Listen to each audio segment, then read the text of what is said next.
Abran su Biblia, por favor, a la carta de Pablo a los Filipenses, en donde vamos a seguir nuestro estudio en esta mañana. Y vamos a orar. Mientras ustedes abren su Biblia, yo oro una vez más. Bendito Padre Celestial, gracias por el tiempo de adoración. Gracias por poder alzar nuestras voces, nuestras manos, nuestros corazones a ti, Señor. Y gracias, Padre, porque ahora tenemos la oportunidad de abrir tu palabra y escudriñarla y aprender por medio de ella tu corazón. En este caso, tu corazón para con la iglesia y el corazón que la iglesia debe tener para contigo. Y Señor, enséñanos y muévenos, oh Dios, a seguir todas las enseñanzas que se nos presentan en tu palabra. Bendecimos tu nombre y te damos gracias una vez más en el nombre glorioso de Cristo Jesús. Todos decimos, muy bien, la semana pasada comenzamos nuestro estudio en la carta de Pablo a los Filipenses. Y hemos estado hablando acerca de cómo la carta de Pablo a los Filipenses tiene que ver y trata en su mayor parte con el gozo que hay en Cristo, la victoria que Cristo nos ha dado, el gozo que Pablo tiene para con la iglesia y dentro de la iglesia. Pablo se goza en ver a esta iglesia de Filipo, la iglesia de los filipenses, en la forma en la que esta iglesia se desenvuelve, en la forma en la que esta iglesia vive su cristianismo. Y creo que es muy importante que nosotros nos demos cuenta de las diferentes divisiones que hay en la palabra de Dios para que podamos entender de dónde obtenemos las cosas que obtenemos y por qué las tomamos con la importancia que las tomamos. Por ejemplo, tenemos a través de toda la vida, tenemos libros históricos, tenemos libros de poesía, tenemos libros proféticos. Llegamos al Nuevo Testamento y tenemos los 4 evangelios que nos hablan de la historia de Cristo y todo lo que Él hizo aquí en la tierra. Llegamos al libro de los Hechos, que nos hablan acerca de la historia de la iglesia, de cómo comenzó, cuándo comenzó, cuáles fueron los primeros pasos que dieron y cómo empezaron a establecer las diferentes reglas y costumbres y enseñanzas que la iglesia iba a seguir. Pero luego tenemos las cartas, tenemos todas las cartas, las de Pablo, las cartas de Pedro, las de Santiago, Tito, Filemón, etcétera. Y en todas esas cartas lo que obtenemos es una visión más clara de lo que la iglesia debe ser y cómo la iglesia debe desenvolverse. Esta carta de los Filipenses, como les dije la semana pasada, es una carta que manifiesta o que refleja en realidad lo que podríamos llamar la iglesia ideal. Porque como vamos a ver a través de nuestro estudio es que es una iglesia que sabe amar. Es una iglesia que sabe dar. Es una iglesia que sabe gozarse. Es una iglesia que sabe reconoce la responsabilidad que como iglesia tiene de esparcir el evangelio a todo el mundo y toma todas esas responsabilidades en serio. Y creo que nosotros también, por ser parte de la iglesia, en este caso la iglesia no de Filipos, sino la iglesia Calvary Chapel San Diego en español, tenemos que ver lo que se nos presenta a través de esta carta y tenemos que buscar si no ser exactamente igual a ellos, porque no vamos a poder serlo, porque en contexto ellos están en una cultura diferente, están en una era diferente, sí ser en principio lo que ellos eran. Y eso es lo que yo estoy buscando, que todos nosotros logremos entender y ver a través del estudio de esta carta. Tenemos muchas enseñanzas hermosas en esta carta.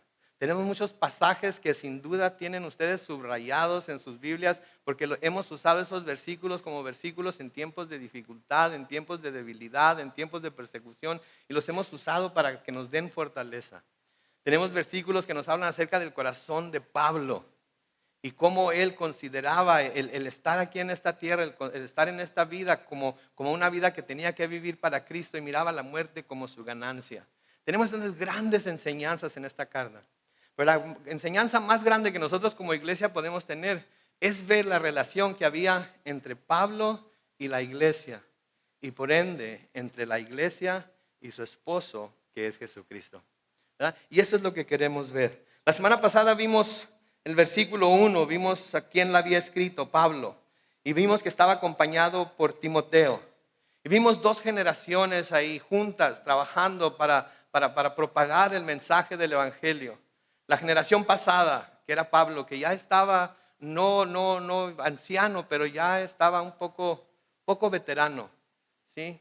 Y Timoteo, la nueva generación, que caminando con Pablo estaba aprendiendo a cómo ministrar, estaba aprendiendo a ser pastor, estaba aprendiendo a ser misionero, ¿verdad? Y vimos a veces los enfoques que tanto una generación como la otra tienen. Si ustedes se acuerdan, hablamos de que la generación anterior siempre tiene en la mente y en su corazón grabado el deber, la obligación, el sacrificio, la responsabilidad. Todas cosas muy buenas, todas cosas que debemos todos de seguir. Pero que si nos quedamos nada más enfocados en esas cosas, eso nos vuelve en gente amargada, rígida, que no está dispuesta a recibir cambio y las ideas de las nuevas generaciones. Y ese es un gran peligro, porque si nos mantenemos en esa manera de pensar, lo que va a pasar es que todos nosotros los que ya estamos en calidad casi de dinosaurios, vamos a desaparecer como los dinosaurios y los jóvenes no van a tener visión, no van a saber qué hacer, ¿verdad? Entonces no queremos eso, ¿verdad? Queremos que los jóvenes también nos enseñen a nosotros. Sí, hoy que llegué aquí a la iglesia, estaban practicando los jóvenes y me miraron los zapatos que traigo. ¿Miran los zapatos que traigo? Están bien suaves, ¿verdad? Y uno de los jóvenes me dijo, hey, Kanye West. Y para los que no saben quién es Kanye West, pues Kanye West es un artista negro. Y yo no sabía, pero aparentemente esos son los zapatos que él usa. Ahora, yo no los compré porque él los usa. Es más, ni siquiera los compré. Se los robé a mi hijo. Entonces yo ni sabía lo que traía puesto. Pero los miré y me gustaron y dije, pues son para joven, pero yo me siento bien joven, así es que no los voy a poner, ¿verdad? Y ahora yo no soy Kanye West, yo soy Kanye el del sur, ¿ok? Yo soy el Kanye sureño. Así es que, pero de nuevo, tenemos las generaciones pasadas, tenemos la propensidad y la costumbre de criticar a los jóvenes, de cómo se peinan, de qué ropa se ponen, de cuánto gastan en los zapatos, porque yo a mi hijo lo traigo loco con cuánto gastan en los zapatos, la música que escuchan, etcétera, etcétera, etcétera. Y podemos volvernos discos rayados y ellos nos pueden empezar a ver como gente amargada que no tiene ningún lugar en su corazón para nada nuevo, y no debe ser así. Pero vimos también a los jóvenes, ¿verdad? Los jóvenes, las nuevas generaciones hablan de mis dones, mi pasión, mi destino, mi talento. Y todo se trata ¿de quién? De mí. De mí. Son como mi papá me decía a mí cuando estaba joven. Eres como el asadón. Todo para acá y nada para allá. Pero también si los jóvenes se clavan nada más en esa manera de pensar, si ponen nada más el énfasis en esas cosas, entonces lo que hace es que se vuelvan en gente narcisista que solo piensa en sí misma. Entonces necesitamos las dos cosas, creo yo. Necesitamos inculcarles a los jóvenes con ese sentido de deber, obligación, sacrificio y responsabilidad, pero debemos también encaminarlos a que usen los dones que Dios les dio para la honra y gloria del Señor. Tenemos que ayudarles a descubrir sus pasiones para que esas pasiones las destinen a exaltar el nombre de Cristo. Tenemos que ayudarles a que encuentren su destino para que sepan que el único destino que vale la pena alcanzar es el destino que tienen en Cristo. Y tenemos que ayudarles a desarrollar su talento para que ese talento lo usen para la obra de Cristo. ¿Miraron los jóvenes que estaban aquí enfrente? Creo que ninguno tiene más de 23 años, 22 años. Casi estamos de la misma edad de ellos y yo. Y todos ellos usando sus talentos, usando su pasión por la música, usando sus dones, ¿para qué? Para exaltar el nombre de Cristo. Y a menudo su música no nos gusta. A menudo la tocan a un volumen muy alto. A menudo no son los himnos que a algunos de ustedes les gustan y la música contemporánea que a mí me gusta. A menudo son mucho más movidos pero eso no quiere decir que Dios no los reciba como alabanza, como adoración.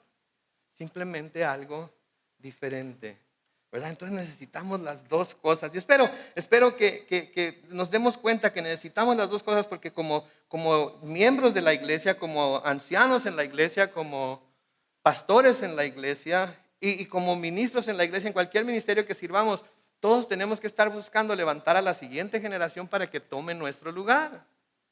Todos tenemos que estar haciendo eso. Los ujieres tienen que estar buscando jóvenes que puedan tomar su lugar como ujieres, los de sonido y de video y de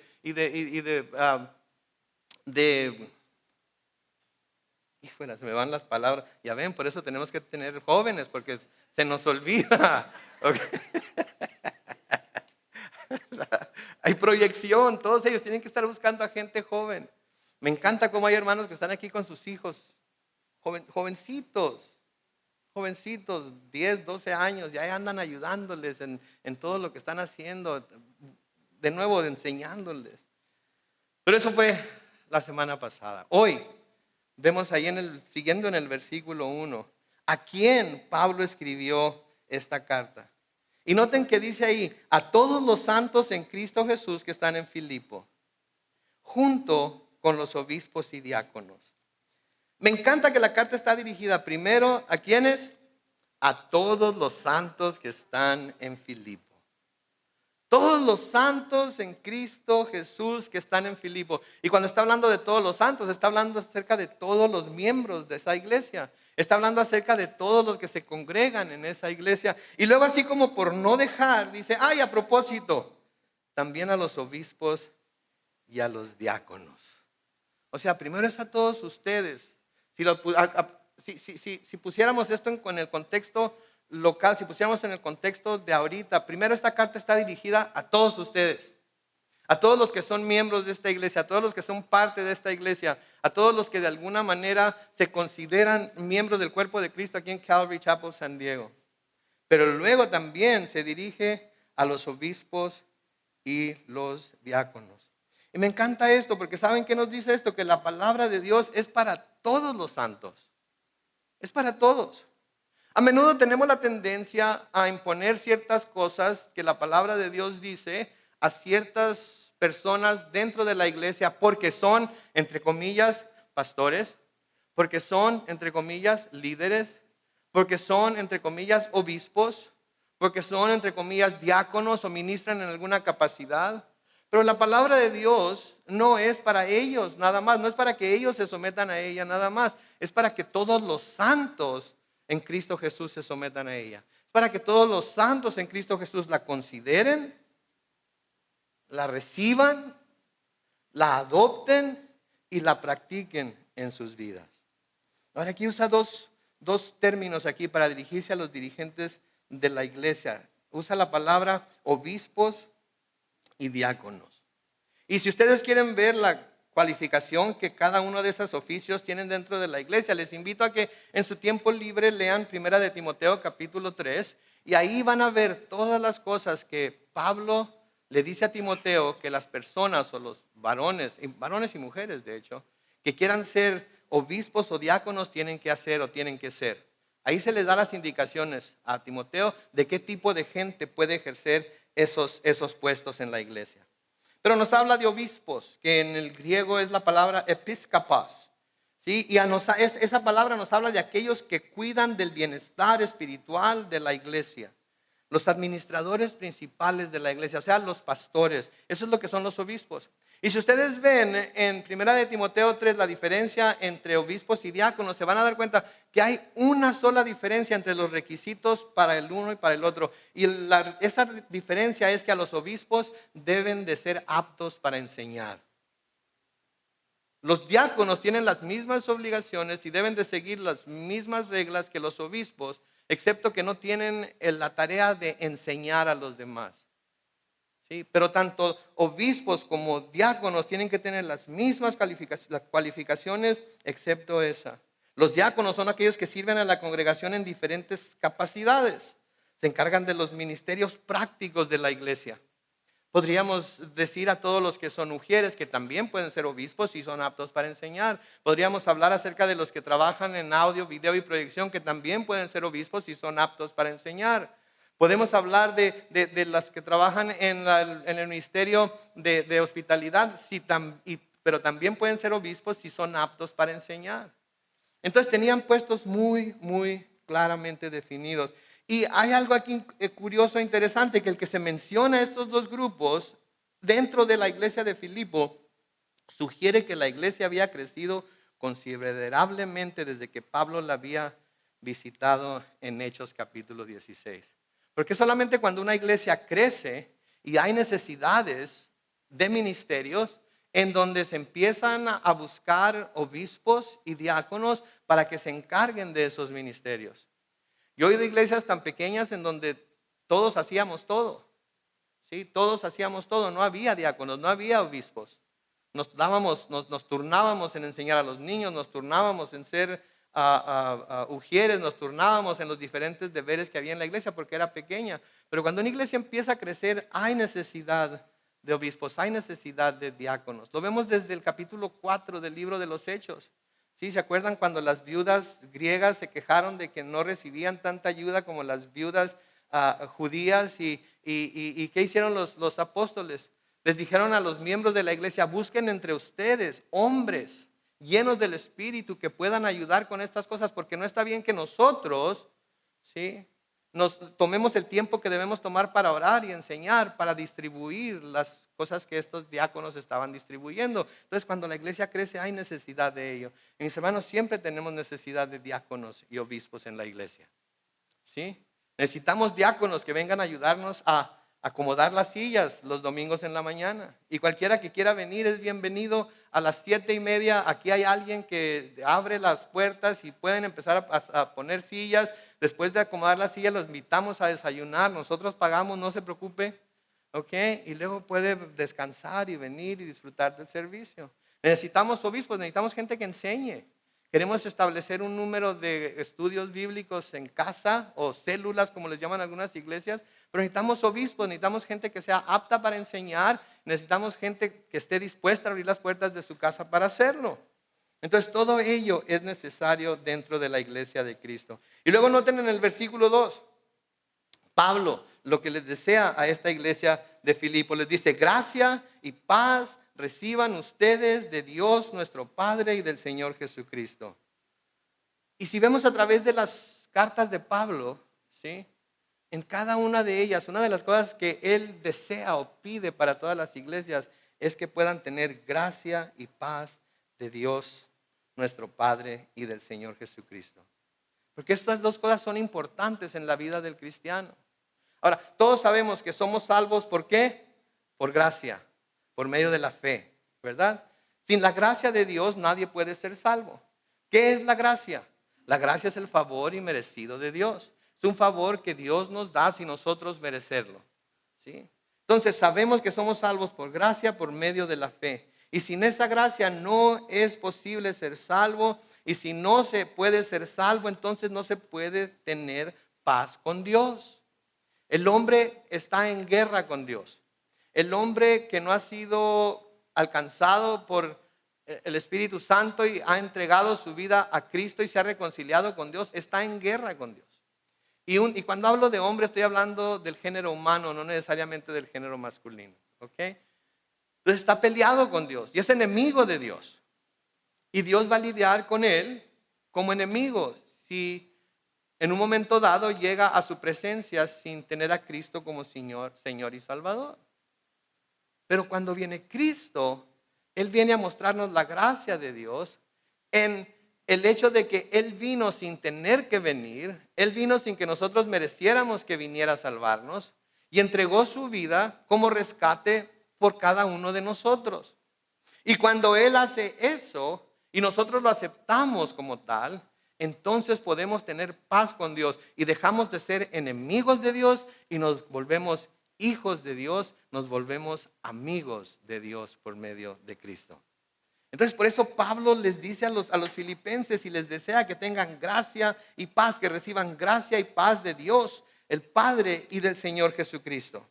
En Romanos capítulo 5, en los versículos 1 y 2, leemos lo siguiente: así pues, justificados por la fe, tenemos ¿qué? Paz con Dios. ¿Por medio de quién? De nuestro Señor Jesucristo. Versículo 2, por quien tenemos también, por la fe, acceso a ¿qué? A esta gracia en la cual estamos firmes y nos regocijamos en la esperanza de la gloria de Dios. Entonces tenemos paz con Dios por medio de nuestro Señor Jesucristo, ¿sí? También tenemos por medio de la fe acceso a esa gracia en la cual estamos firmes, porque solamente mientras nos permanecemos en la gracia de Dios que podemos estar firmes. Y luego, porque tenemos esa paz, porque hemos recibido esa gracia, nos regocijamos en la esperanza de la gloria de Dios. Nos regocijamos en que estamos esperando el día glorioso en que Él venga por nosotros o nos llame a su presencia. Nos regocijamos en ello. No tememos pensar en ello. No tratamos de hacerlo a un lado, no tratamos de no pensar en ello, no tratamos de alguna manera de escaparnos de ello. Lo recibimos con gozo, ¿sí? Entonces necesitamos la gracia de Dios porque ¿cuántos de nosotros sabemos que aún después de ser salvos es la gracia de Dios la que nos mantiene siguiendo el camino que Dios nos está enseñando que debemos seguir? Todos sabemos eso, ¿no es cierto? No podemos hacer uso de la gracia nada más para ser salvos. Tenemos que hacer uso de la gracia también para permanecer firmes, como nos dice Pablo en Romanos 1. Tenemos que hacer uso de la gracia para permanecer en esos caminos. Y vaya que si necesitamos la gracia de Dios. Diariamente necesitamos la gracia de Dios.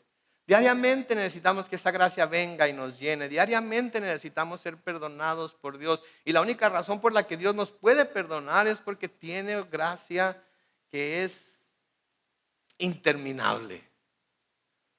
Porque nos podemos acercar a Él. Por eso el escritor a los hebreos les escribe en Hebreos capítulo 4, comenzando con el versículo 14. Por lo tanto, y ya que en Jesús, el Hijo de Dios, tenemos un gran sumo sacerdote que traspasó los cielos, retengamos nuestra profesión de fe. Versículo 15. Porque no tenemos un sumo sacerdote que no pueda compadecerse de nuestras debilidades, sino uno que fue tentado en todo de la misma manera que nosotros, aunque sin pecado. Por tanto, acerquémonos confiadamente al trono de ¿qué? De la gracia. ¿Para qué? Para alcanzar misericordia y ¿qué más? Y hallar gracia para cuando necesitemos ayuda. ¿Se fijan? A veces pensamos en el poder de Dios. A veces pensamos en lo grande que es. A veces pensamos en cómo puede derrumbar montañas. Pensamos en cómo puede vencer enemigos, etcétera, etcétera. Pero el poder más grande que los cristianos tenemos a nuestro favor y que nos ayudan a mantenernos en el camino que Él nos ha trazado, ¿saben cuál es? La gracia de Dios. El favor inmerecido de Dios. Y el hecho de que podamos acercarnos a su trono de gracia, aun cuando no lo merecemos, y podemos hallar esa gracia para cuando necesitamos ayuda.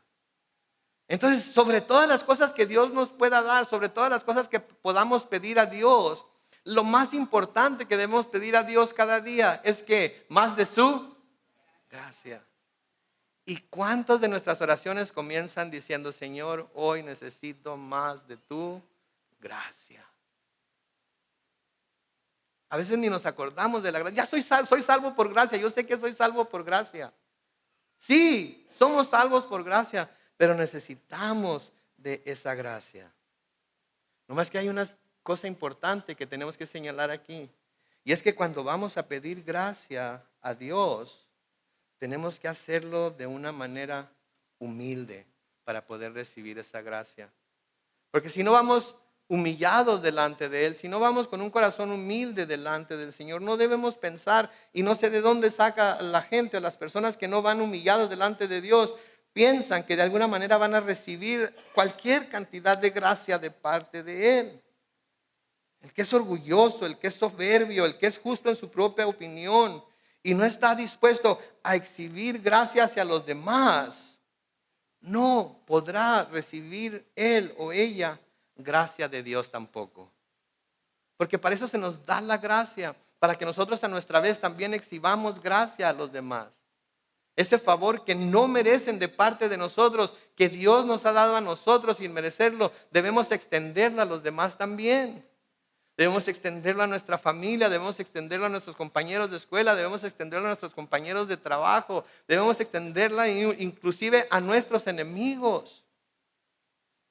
Pero si no estamos dispuestos a extender esa gracia que Dios nos ha dado a nosotros, con el que Dios nos ha llenado a nosotros, no podemos recibir gracia de Él tampoco. Porque Dios no nos da gracia para que la guardemos como si guardáramos dinero en un cochinito para cuando estemos necesitados de dinero. No se puede guardar, la gracia se recibe. Yo no sé ustedes, pero yo recibo abundante gracia cada mañana y para cuando salgo de la casa, especialmente si ando manejando por las calles de Chulavista, para cuando llego a donde voy, ya toda esa gracia ya se agotó. Y ya la usé toda. Y necesito volver a pedirle más gracia al Señor para lo que sigue en ese día. Pero no es gracia solamente para yo guardarla para mí, es gracia para que la extienda a los demás. Porque de nuevo, si somos orgullosos, soberbios, justos en nuestra propia opinión y no estamos dispuestos a exhibir esa gracia para con los demás, Dios no nos puede dar gracia. En Santiago capítulo 4 y el versículo 6 dice, pero la gracia que Él nos da es mayor. Por eso dice, Dios se opone a los soberbios y da gracia a ¿quiénes? A los humildes. No solamente nos humillamos para ir delante de Dios a pedir gracia, sino que nos humillamos también delante de los demás para exhibir gracia a ellos cuando ellos necesitan gracia de parte de nosotros. Todos los días tenemos a alguien en nuestra vida a quien tenemos que perdonarle algo. Todos los días. A nuestro cónyuge tenemos que perdonarle a veces cómo nos tratan, ¿no es cierto? A nuestros hijos tenemos que perdonarles cómo nos faltan al respeto. A nuestros padres tenemos que perdonarles cómo nos tratan como niños cuando ya somos adultos. ¿Sí? A nuestros patrones tenemos que perdonarles que no vean nuestro trabajo como lo valioso que nosotros lo vemos. A nuestros maestros tenemos que perdonarles que a veces les caigamos gordos y hagan cosas contra nosotros que no nos... Diariamente tenemos que estar perdonando a diferentes personas en nuestra vida. No lo podremos hacer si no tenemos la gracia de Dios y reconocemos cuánto Él nos ha perdonado a nosotros. Y estamos dispuestos a humildemente perdonar a los demás, porque Dios se opone a los soberbios y da gracia a los humildes. Primera de Pedro capítulo 5, los versículos 5 y 6, dice esto, también ustedes, los jóvenes, presten atención jóvenes, muestren respeto ante los ancianos y todos ustedes practiquen el mutuo respeto. ¿Escucharon eso, ancianos y jóvenes? Porque sí, al principio se dirige a los jóvenes, muestren respeto ante los ancianos, pero luego dice, y todos ustedes, ancianos y jóvenes, practiquen el mutuo respeto. En otras palabras, respétense los unos a los otros. Cometemos el error de que nosotros exigimos respeto de los jóvenes, ¿verdad? No me hables así. Si yo le hubiera hablado así, a mi padre estuviera recogiendo los dientes del suelo. ¿Alguna vez les han dicho eso? Si yo le hubiera hablado de esa manera a mi padre, ya hubiera atravesado la riata que tiene ahí en la casa por el lomo. No, eso es falta de respeto también. Y se los digo como un padre que ha fallado en ese aspecto en algunas ocasiones. Por eso nos llama a respetarnos mutuamente. ¿Cómo lo podemos hacer? Revístanse de humildad. ¿Por qué? Porque Dios resiste a los soberbios, pero se muestra favorable o da su gracia a los humildes. Versículo 6, por lo tanto muestren humildad bajo la poderosa mano de Dios para que Él los exalte a su debido tiempo. Ahí está el secreto, mis hermanos, ahí está el secreto para evitar tanto pleito, para evitar tanto grito, para evitar tanta ofensa, para evitar tanta fricción. En todas nuestras relaciones personales, nuestra relación marital, nuestra relación padre-hijo, hijo y padre, patrón, empleado, maestro, alumno. Ahí está el secreto, ser humildes. Estar dispuestos a sentirnos humillados. Cuando sentimos que es lo peor que pudiéramos experimentar. Tenemos que estar dispuestos. Ese fue el ejemplo que nos dio nuestro Señor Jesucristo, ¿no es cierto? Y quiero que noten algo en todos estos pasajes que estamos leyendo, que Dios no da su gracia a los soberbios y los orgullosos y los que se creen justos en su propia opinión porque sea malo, sino porque estas personas no quieren admitir su necesidad de la gracia de Dios. Cuando no estamos dispuestos a humillarnos delante de Dios e ir a pedir más de su gracia, es porque estamos diciendo que no necesitamos la gracia de Dios. Porque al admitir que necesitamos la gracia de Dios es admitir también que no somos perfectos, que tenemos debilidades, que somos débiles, que somos igual de miserables y pecaminosos que todos los demás. Y a nadie nos gusta admitir eso. Todos queremos vernos bien delante de todos los demás, ¿verdad? Es increíble cómo nos podemos controlar delante de las visitas, ¿verdad? Y luego cuando se van las visitas, nos transformamos, como decía mi mamá, en energúmenos, ¿verdad? Es impresionante cómo podemos estar peleándonos con él o la cónyuge y tú y para acá y para allá y suena el teléfono y, hermana fulana de tal, ¿cómo está? Ahorita estaba pensando en usted, dice. Es impresionante cómo nos podemos controlar. Sí. Todos necesitamos la gracia de Dios diariamente. Y si nos levantamos sabiendo que vamos a necesitar esa gracia porque sabemos que vamos a pecar, entonces vamos a pensar en que toda persona con la que vamos a tener roce ese día también va a necesitar de la gracia de Dios y va a necesitar que nosotros le mostremos gracia a ellos también.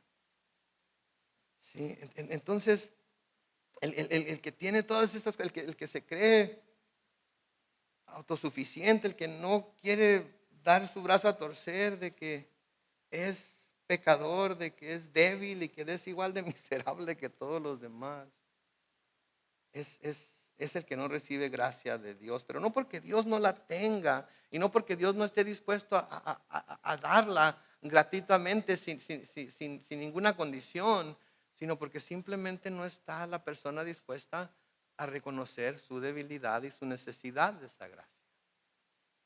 Y esto es triste porque es cuando nos acercamos a ese trono de la gracia y recibimos esa gracia que siempre es abundante, vuelve la paz a nuestras vidas. Vuelve la paz a nuestras vidas, porque ahora nos damos cuenta, al recibir la gracia de Dios, nos damos cuenta que no se trata de mi comportamiento, no se trata de lo bueno que yo sea, no se trata de lo bien que me pueda aportar ese día, no se trata de cuán justo pueda ser en mi manera de lidiar con los demás, se trata en que Dios me ha dado de su gracia una vez más y lo puedo hacer correctamente, no por mis propias fuerzas, sino por la gracia de Dios. Y cuando tengo ese conocimiento, entonces vuelve la paz a mi vida porque sé que Él me sostiene en sus manos, sé que tengo su Espíritu Santo en mí, que me dirige, que me guarda, que me protege, que me lleva por el camino que debo seguir. Y la paz del Señor es esa paz que no se puede perder. Es esa paz que permanece, es esa paz que solamente que nosotros la dejemos que nos deje, y vamos a hablar más de eso más adelante, pero solamente que nosotros la dejemos que nos deje, se va de nosotros. La paz que el Señor desea que siempre reine en nuestros corazones, es esa paz que nos guía y nos dirige a pesar de lo difícil de cualquier circunstancia que nosotros pudiéramos tener. Porque esa es la paz que nuestro Señor Jesucristo vino a traer a la humanidad. Y la paz que nuestro Señor Jesucristo vino a traer a la humanidad es paz verdadera y es paz que no se puede perder. Señor Jesucristo mismo nos dice en Juan capítulo 14 y el versículo 27, la paz les dejo, y luego noten que dice, mi paz les doy. Yo no la doy como el mundo la da. Y luego noten lo que nos dice ahí, no dejen que su corazón se turbe y tenga miedo. ¿Por qué? Porque la paz que Él nos da no es como la que el mundo da. El mundo puede hacer una tregua de paz con nosotros ahorita, pero en el momento que le hagamos algo, en el momento que le hagamos algún daño, en el momento que le fallemos, ¿saben qué? Se acaba esa tregua de paz y empieza la lucha, ¿no es cierto? Todos tenemos enemigos que en un momento dado hacen tregua con nosotros, pero en cuanto hacemos algo que no les gusta, ¿qué sucede? Se acaba esa tregua y comienza la guerra. Y la paz que el Señor nos da no es una paz en la cual esté ausente el conflicto, en la cual esté ausentes los problemas. Es simplemente una paz que tenemos aún en medio de ellos. De nuevo el libro de Juan en el capítulo 16, ahora en los versículos 32 y 33. El Señor Jesucristo hablando dice, la hora viene y ya ha llegado en que ustedes serán esparcidos cada uno por su lado y me dejarán solo. Pero no estoy solo, porque el Padre está conmigo. Estas cosas he hablado para que en mí tengan ¿qué? Paz. En el mundo tendrán ¿qué? Aflicciones, pero confíen, yo he vencido al mundo. Fíjense en lo que está hablando aquí en contexto el Señor. Les está diciendo: la hora viene y ya ha llegado en que ustedes serán esparcidos cada uno por su lado y me dejarán solo. Parece como reproche, ¿verdad? Parece como que para nosotros sería como que nos está regañando, ¿verdad? Les estoy diciendo desde ahorita lo que va a pasar, ¿ok? Van a venir por mí y los van a esparcir por todos lados y me van a dejar solo. Bola de malagradecidos. Parece ser que es lo que está diciendo, ¿verdad? Pero luego noten lo que les dice en la segunda parte del versículo. Pero no estoy solo porque el Padre está conmigo. En otras palabras, no se preocupen. Ustedes me van a dejar, pero el Padre no me van a dejar. Y luego noten lo que les dice en el versículo 33. Estas cosas les he hablado para que en mí, ¿qué? Tengan paz. Aun cuando van a correr, aun cuando van a oír, aun cuando me van a dejar solo, aun cuando van a decir patitas para cuando soy, más vale que digan aquí corrieron que aquí murieron. Aún así, tengan paz. Aún en eso. Oh my goodness, esa es la gracia de Dios. El favor inmerecido les está diciendo: me van a dejar solo, no se preocupen, no voy a estar solo, el Padre va a estar conmigo. Por lo tanto, aun cuando huyan, aun cuando corran, ¿saben qué? Les estoy diciendo que todo esto va a pasar para que encuentren paz en mí. Porque en el mundo van a tener mucha aflicción. ¿Y es cierto eso? No es cierto. Todos sufrimos aflicción, algunos más que otros, algunos menos que otros, algunos más pesada que otros, pero todos sufrimos aflicción. Pero confíen, yo he vencido al mundo. Los dones del Espíritu, uno de los dones del Espíritu, Gálatas 5:22, o los frutos del Espíritu nos dice: pero el fruto del Espíritu es amor, gozo y ¿qué? Paz, paciencia, benignidad, bondad, fe. ¿Siguen ustedes? Paz. ¿Cuándo recibimos esa paz? Cuando vivimos dentro de la gracia de Dios. Cuando aprendemos a recibir el favor inmerecido de Dios. Y para muchos cristianos es difícil recibir la gracia de Dios.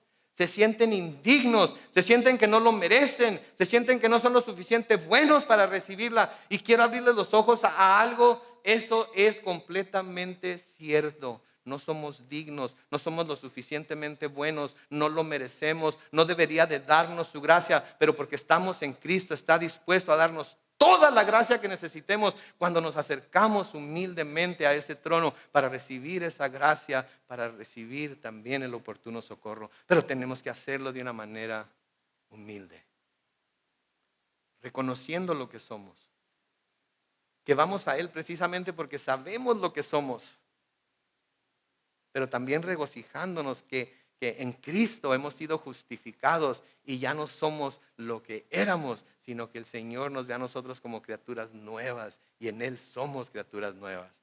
Tenemos luchas, tenemos guerras con la carne, con el pecado, con el mundo, con Satanás, sí. Tenemos problemas para mantenernos, sí. Pero por eso debemos de ir al trono de la gracia, porque cuando recibimos esa gracia recibimos la paz de Dios también. En Isaías 26, los versículos 3 y 4, el profeta dice: tú guardas ¿en cuánta paz? Completa paz. Pónganse a pensar en esa palabra, completa paz. ¿A quién? A quien siempre piensa en ti y pone en ti su confianza. ¿Dónde está su confianza hoy? ¿Está su confianza en su propia justicia? ¿Está su confianza en que usted se está portando bien, en que está siendo un buen cristiano, en que no ha fallado en nada a Dios en esta última semana? Que lo dudo, pero en fin, si usted quiere engañarse a sí mismo, está bien, no se lo voy a evitar. ¿O está teniendo su confianza en el Dios de gracia que lo salvó y está confiando en esa gracia para que esa gracia lo mantenga caminando con Él? Tú guardas en completa paz a quien siempre piensa en ti y pone en ti su confianza. Y luego hace una exhortación en el versículo 4 de Isaías 26 en donde dice: confíen, ¿cuánto tiempo? Siempre en el Señor. ¿Por qué? Porque Él es la roca eterna. ¿Se vean ustedes? ¿En quién estamos confiando hoy? Estamos confiando en nosotros mismos, estamos confiando en nuestra propia justicia, estamos confiando en nuestro orgullo, estamos confiando en nuestra soberbia, estamos confiando en lo que nosotros podemos hacer, o estamos plenamente, completamente confiados en la gracia de Dios, que Él está dispuesto a dar abundantemente a todo a quien está dispuesto a humildemente ir a pedir esa gracia. Y saben que, como dice el escritor a los hebreos, no debemos tener temor al acercarnos a su trono de gracia porque Él sabe que la necesitamos. No lo vamos a engañar. Él nos conoce. Él nos conoce, Él sabe. No tenemos por qué hacer que somos lo que no somos delante de Dios. Si hay alguien delante de quien podemos ser completamente como somos, ¿sí? Con todas las cosas feas que hay en nosotros, es delante de Dios, porque Él nos conoce de esa manera y aún así envió a su Hijo a morir por nosotros. Envió a su Hijo a morir por nosotros. Saben que al preparar este estudio y al llegar a esta parte, cuando estaba terminándolo ayer, me detuve e hice una oración al Señor pidiéndole que permitiera que todos nosotros hoy viéramos cuánta necesidad tenemos de su gracia. Y que todos a una pudiéramos pedirle esa gracia para poder salir de este lugar con paz en nuestros corazones. Sabiendo que hemos sido reconciliados con Dios por lo que Él a través de Cristo hizo y por nada que nosotros pensemos de alguna manera que podemos hacer. Todos tenemos cosas de las cuales nos tenemos que arrepentir, que pudiéramos haber hecho esta mañana, pensado esta mañana, dicho esta mañana, o ayer, o antier, de lo cual no nos hemos arrepentido, para lo cual no hemos ido a pedir gracia a Dios. Y debemos ir a pedir gracia a Dios para saber que tenemos paz con Él. Saben que el apóstol Pablo, el escritor de esta carta a los filipenses, creo que es el mejor ejemplo que tenemos de alguien que estaba completamente confiado en la gracia de Dios. Y el apóstol Pablo fue usado, todos sabemos, grandemente por el Señor, ¿no es cierto? Escribió las 2/3 partes del Nuevo Testamento, hizo milagros sin fin, hizo cosas que ningún otro apóstol había hecho, ni hizo después de él. Todavía estamos estudiando sus escritos porque a través de ellos podemos acercarnos más a Dios y recibir más de Él. Y una de las cosas que Pablo experimentó fue que él no sabía si en el espíritu o si estaba muerto o qué onda le había pasado, pero fue llevado al tercer cielo. Y nos dice que tuvo visiones que no sería justo tratar de describirlas con palabras humanas. Miró cosas que ningún otro ser humano ha visto. Y aun cuando las vio, no sintió que tenía la habilidad para describirlas y hacerles justicia en su descripción. Sí, esto me hace pensar acerca de todos aquellos que escriben libros que dicen que han muerto y han ido al cielo y han vuelto, con la facilidad que lo describen todo, ¿no es cierto? Y el apóstol Pablo no sentía que tenía palabras para describirlo. No sé, me hace que vea uno y lo otro y digo, ¿quién le creo más? ¿A Pablo o a este camarada que dice que murió y fue al cielo y volvió? Pablo, que de hecho podemos leer en una de las epístolas que lo dejaron por muerto y pudo haber sido llevado al cielo. O a este hombre que a lo mejor se comió una pizza con pepperoni medio echado a perder y las agruras le hicieron tener las visiones que tuve. No sé, échense ese trompo a la uña. Pero en fin, Pablo tuvo estas grandes visiones. Sí. Y noten lo que dice ahí en 2 de Corintios capítulo 12, comenzando con el versículo 7. Después de haber tenido estas visiones, dice, y para que no me exaltara demasiado por la grandeza de las revelaciones, se me clavó un aguijón en el cuerpo, un mensajero de Satanás, para que me abofetee y no deje que yo me enaltezca. Luego noten el versículo 8, dice, 3 veces le he rogado al Señor que me lo quite. Pero Él me ha dicho, con mi gracia tienes más que suficiente, porque mi poder se perfecciona en la debilidad. Vamos a detenernos ahí. Le dice, con mi gracia tienes más que suficiente, porque mi poder se perfecciona en la debilidad. Si con su gracia tiene más que suficiente y el poder del Señor se perfecciona en la debilidad, ¿en qué está escondido el poder de Dios? Piensen ahí. Hay una palabra ahí. Está escondido en la gracia de Dios. Cuando recibimos la gracia de Dios, recibimos el más grande poder de Dios que Él pueda darnos como seres humanos, porque es el favor inmerecido de Dios, es el saber que Él está de nuestro lado. Y si Dios es por nosotros, ¿quién contra nosotros? ¿Queremos ver el poder de Dios en nuestras vidas? Vayamos a pedirle más de su gracia. ¿Queremos ver más del poder de Dios en nuestras vidas? Vamos a dar esa gracia a los demás para que Él pueda darnos más gracia a nosotros todavía. Entonces Él le dice que no le va a quitar ese espino. ¿Sí? Le dice, con mi gracia tienes más que suficiente, porque mi poder se perfecciona en la debilidad. Por eso, sigue diciendo Pablo ahí, con mucho gusto habré de jactarme en mis debilidades, para que el poder de Cristo repose en mí. Por eso dice el versículo 10, por amor a Cristo me gozo en las debilidades, en las afrentas, en las necesidades, en las persecuciones y en las angustias, porque mi debilidad es mi fuerza. ¿Cuándo?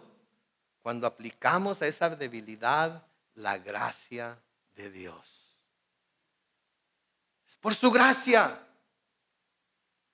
No es por nada que nosotros podamos hacer, no es por nada que nosotros hayamos hecho, es por su gracia única y exclusivamente. Cuando nos levantamos cada mañana, después de decir gracias, Señor, por este nuevo día, lo primero que debemos pedir es más de tu gracia. No para guardarla, sino para darla a los demás. Porque tenemos que ser como un embudo con la gracia de Dios. Que Dios derrame su gracia y esa gracia salga de nosotros hacia los demás. Y mientras no tapemos la parte de abajo del embudo, ¿qué sucede? La gracia sigue corriendo y corriendo y corriendo y corriendo y corriendo y corriendo. Gracia y paz de parte de nuestro Padre y de nuestro Señor Jesucristo.